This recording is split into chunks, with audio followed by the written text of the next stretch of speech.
Listen. There's something I wish to share with you.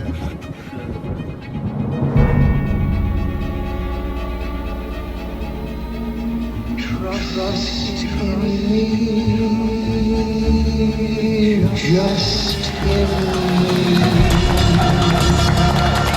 Families who spent the day indoors stepped outside briefly. Trust in me. Hold still, please. You can Everything you're doing! From the capital see to the streets of Birmingham, the message was the same. This was Sheffield. And this Middlesbrough, as the sound of grateful applause rang across the United Kingdom. Slip into silent slumber. Sail on a silver mist. Slowly and surely your senses will cease to resist. You're snoring.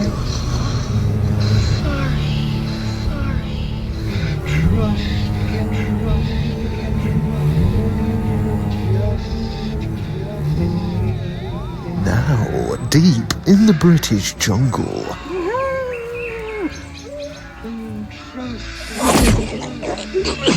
I can't be bothered with that. I have no time for that sort of nonsense. Some other time. Hello there. I wish to speak to you, those people who enjoy my films, and those newcomers, about the philosophy, to a degree, and the thought behind my artworks, those which are real artworks, and my films on my channel. Partly because there are a few of you out there who very pleasantly, clearly enjoy my work and find it interesting. And so I wish to not be too coy and share with you some of my thoughts, which I haven't done. There is a sort of a golden rule. There are a couple of reasons for that. There's a golden rule, in a way, in the arts, that you don't explain what you're doing, you show it. And I've been following that philosophy to a certain degree. Also, I was in some of my previous films. Also, I'm very well aware that if you wish to challenge certain ways of thinking that you don't wish to see dominate, I'm personally of the mind that you can easily actually promote the very thing you wish to challenge by challenging it. In other words, you allow the opposition, so to speak, to frame the argument and to dictate what you talk about in challenging them. So for a long time, I tried to actually very consciously avoid doing that. Avoid directly arguing against something, and instead attempted to, in my own little way, create some artworks that simply went in another direction, an alternative aspect. So, in doing that, much of the time I've hardly spoken, or very little, about the topics which are concerning me, which are behind what I'm doing. So yeah, I'm going to break that rule and lay those out to a degree as far as is possible.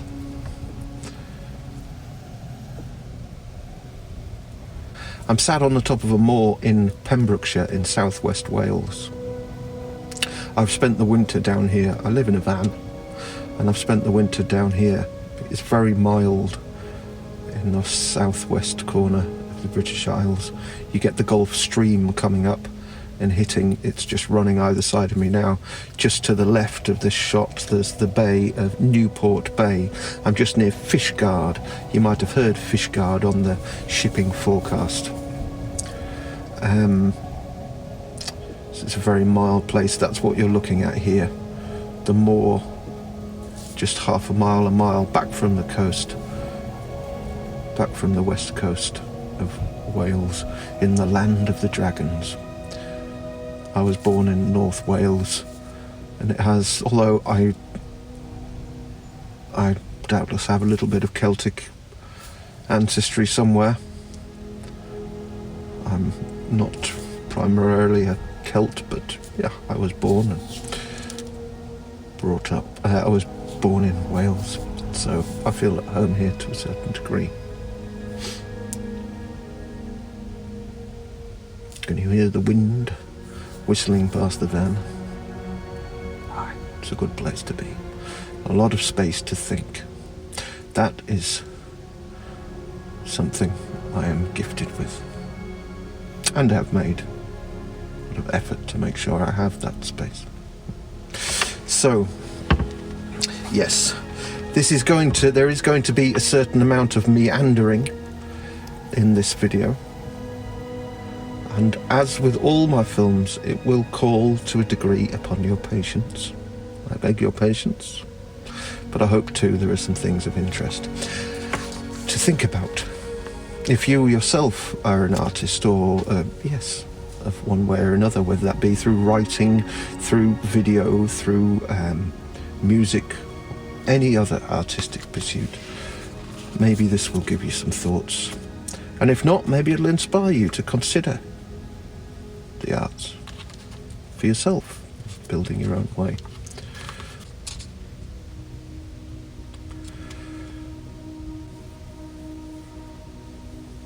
So a little bit, I thought I'd begin, the obvious place to begin, which is something I've never done in any of my works, is to actually introduce who I am and where I come from in as far as skill set and all the rest of it. Yes, I was born to onto a farm. My mother was from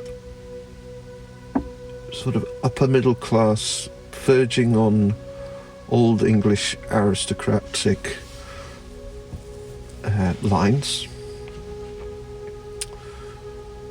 My father was a real wild child of sorts, in as much as he, not in the rock and roll sense, but he was in very vague terms, a sort of a loner who had a difficult upbringing, and he, in the 60s, was a man who, he when he came of age, he sort of bought motorbikes. He would work on building sites, earn danger money. He worked on the Victoria Tunnel and things like that.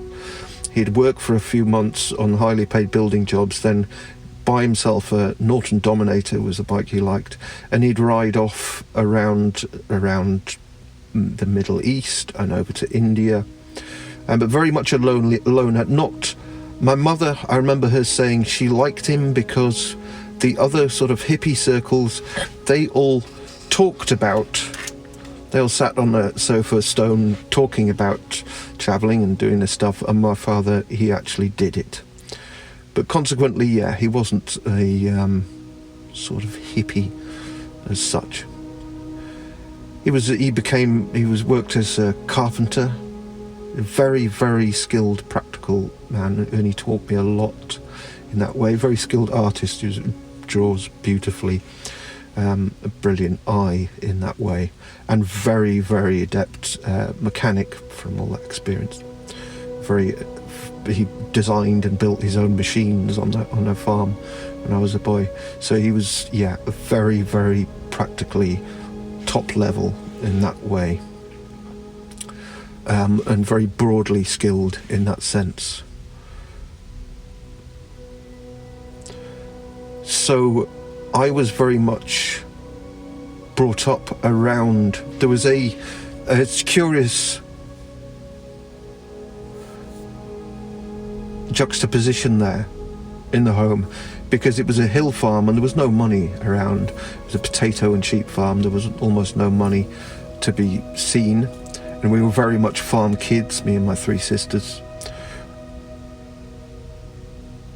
And yet on the other side, on my mother's side, there were these quite, yes, a lot of highly reputed, my uncles were sort of Eton boys who went on to have illustrious sort of careers, which I won't mention them here, but they're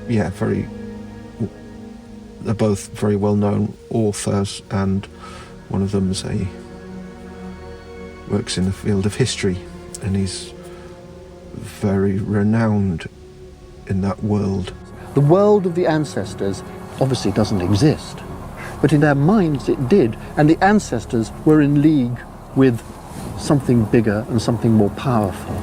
So by linking yourself to heroic figures in the past, you were linking yourself into God. So it was a strange, and in there, my father coming from a manor house, so we had this very strange juxtaposition. I'd go from this muddy farmyard and out in the Yorkshire moors, where that was, and then we'd occasionally go to family gatherings on my mother's side and eat on a silver service table around this sort of leaf table. It was a very strange. So I think at a very early stage that began, it was influential on me in as much as I didn't belong to any one social group specifically, and I had these strange kind of double life and strange juxtaposition, where there was all this apparent sort of social status on my mother's side, and then yet going and standing in the snow in my t-shirt with the farm lads, and being a farm lad myself, and yet it was all a curious juxtaposition there of social placing. The castle is the home of the Durden-Robertson family. And if Lawrence and his sister Olivia look like actors provided for the part by central casting, don't be mistaken. They're very real people. And it comes as no surprise to learn that both are devout students of the occult. The Robertsons believe in traditions more ancient than Christianity, and for both of them, life before birth goes on just as much as life after death. So when they speak of their ancestors, it's as if they were here today. We have a link with Lady Esmond, who was granddaughter of Grania Whale, queen or hereditary queen of Connaught. Now her spirit is meant to come here, I won't use the word haunt, at the end of the back avenue down there, accompanied by a white cat, and she's meant to comb her hair by the light of the moon. So you get that 17th century, and a lovely link, I think, with Grace O'Malley. I gradually turned to a wider experience of deity from what I'd been used to include the mythologies and the religions, I would call it, of all the great civilizations. So I think that was very formative in a way, and it foreshadowed what came later in my life. So I began, one of the first arts I really immediately took to was drawing. My father taught me to draw at an early age with some crafted skill, how to use line, and I learned about geometry. That was my sort of prime. Through school, it was always my drawing. I would get sent to show my drawings to the other kids and things like that. Drawing was what I was really immediately good at, and design. And in with that, I worked in the farm workshop. I'd always be fiddling around from a young age. I think at about age 7, my father showed me how to use most of the machines in the workshop. They're all old kind of machines that can kill you in a moment. You have to just touch the rubber parts, don't touch the metal parts in case the whole thing's live. All these old pillar drills and things that he'd bought for a £5 from some old vicar in or some old closing down woodyard or something. It was all very, yes, which gave me a lot of a very good way to learn, because you have to really be very respectful. Look at that. Can you see that? Is that a hawk? There's some kind of bird of prey just flying past there. He's a beauty.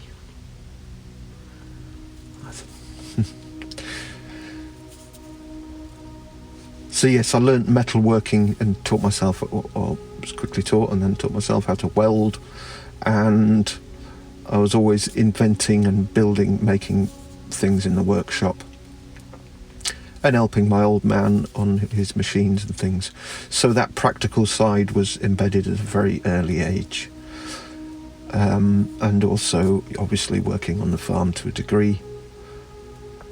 I had a real love, strangely positioned love of hunting in there. But there was also a lot of philosophical thought. From both sides. I'd say my mother was very much on the sort of left-wing liberal side, and my father had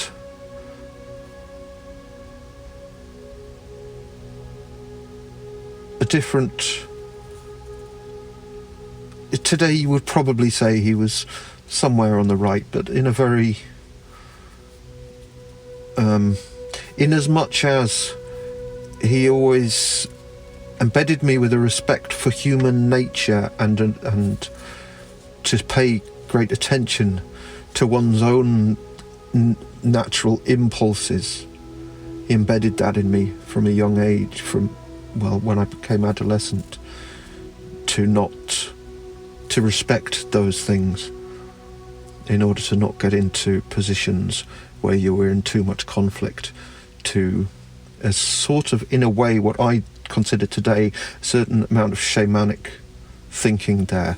For example, if you got into real difficulty and you were depressed, it was an indicator that you had something to sort out and you needed to go towards it and not run from it. So that was kind of that philosophy. It's, yes, a rather brutal shamanic philosophy in that way, what I consider shamanic in a degree, was embedded in me from quite an early age. So that went on through my life, that followed me. This, doing, today you might call it in terms of Carl Jung, not that I've actually read Carl Jung myself, but I think it's called shadow work. That kind of thing was in there. So after my adolescence, I went off and began working, not to get too into detail. I did some instrument making, became some skilled woodwork, and then went more into metalwork, all the way design running through it, an invention to a degree. Worked in a small factory in which I built jigs and had to innovate ways of producing things, and worked my way through industry, skilled metalworking, stainless steel, for anybody who's interested, TIG welding, which I took to. And alongside that, I was in bands and music and performing as a frontman in bands. An outrageous little singer in some heavy metal bands. And then, yes, that merged into funk and jazz and all sorts, and my musical taste opened right out. And eventually that led me into, I acquired the skills to a very diverse skill set. I began accumulating this very diverse skill set. I wrote poetry all the way through, and that then evolved into writing short stories and prose. So I started building a very diverse skill set and became known for that amongst my social circle. I was a bass player. But whatever I did, I tried to do it very well, and most of the time succeeded. I was a great practicer. I learned from my mother, as one very important thing in my life, the importance of practice. It really struck me later in life when I met people who said, "Oh, I can't do that. No, I'm no good at that." And I suddenly realised that how the sort of tragedy that they hadn't ever been taught about the discipline of practice and how you can get good at something, how you can make yourself good at something through practicing it daily. And so that was a very formative part of my life. And it's led me over the years to have a real problem, for example, when people talk about talent. It just doesn't exist. There's no such thing. And I get sort of mildly irritated when somebody says, "Oh, you're very talented, Jess." No, I'm not. I've put a lot of, countless hours into learning all these things and practicing them in my own time, often into the early hours in the morning when everybody else is asleep. That's the way that actually getting good at things works. So that eventually led me into the performing arts. I stumbled in there and got very interested in physical acting, actually. I was involved in sort of slapstick comedy, working professionally in schools, and there I began set building. And that eventually took me across to France. I joined a well-renowned company over there and toured Europe in the theatre with a sort of circus cross theatre company, which was a very interesting experience. That took me across to India. We worked over there a bit. And then eventually into a marionette company where I started building automata machines and things for a while. And then that brought me up to 2018. I was living over there, Brexit happened and I came back, and then we got into lockdown. So that might, to a degree, I've just given you that little summary, just to give you a vague idea where I'm coming from in there. So by the kind of time I reached 40, my life had very much been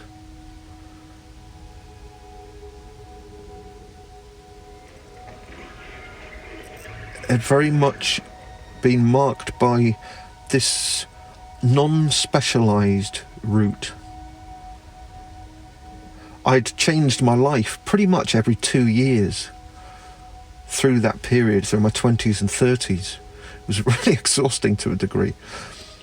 And in changing it that would entail changes of job, sometimes complete changes of work, also complete changes of social circle and social status, sometimes, in a way, as far as that thing goes.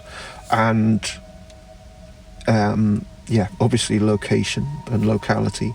So I had a lot of very varied experience, and nation as well, travelling between nations, meeting a lot of different people from very varied backgrounds. 1 minute being in some hoi polloi restaurant with renowned artists in Paris, and then the next minute out in some backstreet in Scarborough. And there was a real dynamic there, which to a degree gave me some confidence it taught me not to worry about any of those things, that actually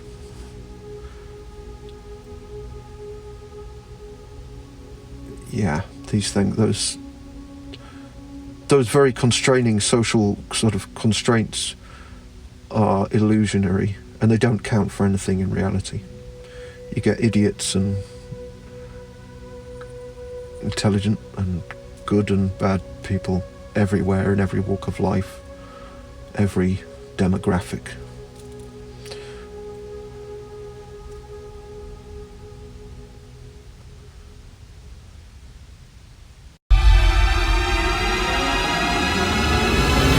Are you one of the fair folk unseen? Does your hair sparkle green beneath the full moon? Do you dream of returning to that long-forgotten home beneath the mound? Well, here at Watson's Earthworks, we can make that dream a reality, and so return you to your rightful place, to dance and feast through a long nighttime of the soul, to stand adored beside the fairy queen in the timeless realm where the follies ways of man, and your ex-husband fall upon deaf ears forevermore.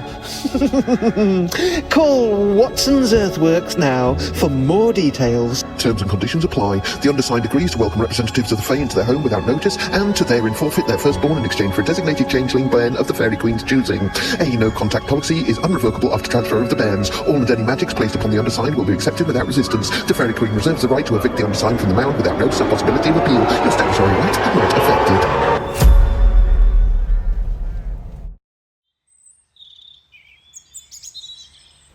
Penny for your thoughts.